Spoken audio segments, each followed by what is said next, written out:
আসসালামু আলাইকুম। আজ আপনাদের নিয়ে এসেছি আমাদের গ্রামের প্রাণের জায়গা টাটকা মাছের বাজারে।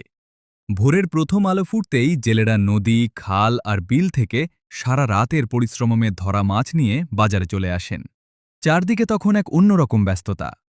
ইলিশ, রুই, কাতলা, বোয়াল, শিং, মাগুর, টেংরা, পুঁটি, কোয়ে নানা রকম দেশি মাছের সারি চোখ জুড়িয়ে দেয়। বাজারে ক্রেতাদের ভিড় বাড়তে থাকে। কেউ মাছের টাটকা ভাব দেখে, কেউ দরদাম করেন, আবার কেউ পরিবারের জন্য সবচেয়ে ভালো মাছটি বেছে নেন। বিক্রেতাদের আন্তরিক ডাক আর মানুষের হাসি মুখে পুরো বাজার মুখর হয়ে ওঠে। এই মাছের বাজার শুধু কেনাবেচার জায়গা নয়, এটি গ্রামের মানুষের জীবিকা, পরিশ্রম আর ঐতিহ্যের প্রতীক।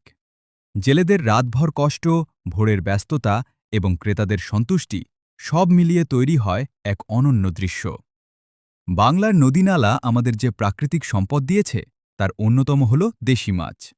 তাই আমাদের উচিত নদী খাল পরিষ্কার রাখা, অবৈধ জাল ব্যবহার না করা এবং ছোট মাছ সংরক্ষণ করা, যাতে ভবিষ্যৎ প্রজন্ম এই ঐতিহ্য উপভোগ করতে পারে। গ্রামের মাছের বাজারে এলে শুধু মাছ কেনা হয় না, দেখা যায় মানুষের আন্তরিকতা, পরিশ্রম আর একে অপরের প্রতি ভালোবাসা। এখানেই লুকিয়ে আছে বাংলার গ্রামীণ জীবনের প্রকৃত সৌন্দর্য।